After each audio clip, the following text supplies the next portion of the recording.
Tewasnya lanang di area persawahan di kawasan Gadus, Palembang buat kesedihan mendalam bagi pihak keluarga. Mbaknya pingsan dak kuasa seli anaknya sudah terbujur kaku karena kesetrum alat yang dipakai untuk nyari iwak.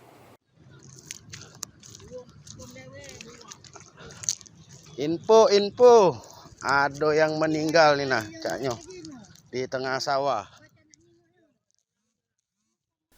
Dwi Anton Wijaya, 20 tahun, lanang pencari belut yang tewas kesetrum alatnya dewek membuat kesedihan mendalam bagi pihak keluarga, termasuk emek kandungnya dewek yang dak kuasa seli anaknya sedang terbujur kaku di area persawahan. Bahkan emeknya bernama Sumarni sampai terpingsan di TKP. Dari cerita meknya, korban yang sudah berbini, anak siko ini pamit pergi nyari belut pada malam minggu. Sempat ada firasat yang tak lemak bagi keluarga pas malam korban nak pergi.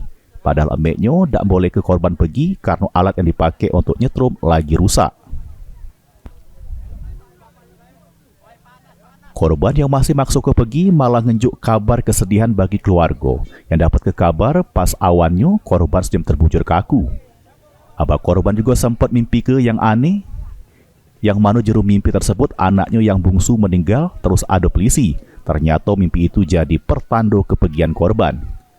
Korban tewas dengan kondisi tertelungkup di area persawahan, diduga karena kesetrum alatnya dewek pas nyari belut. Mulyadi, PAL TV.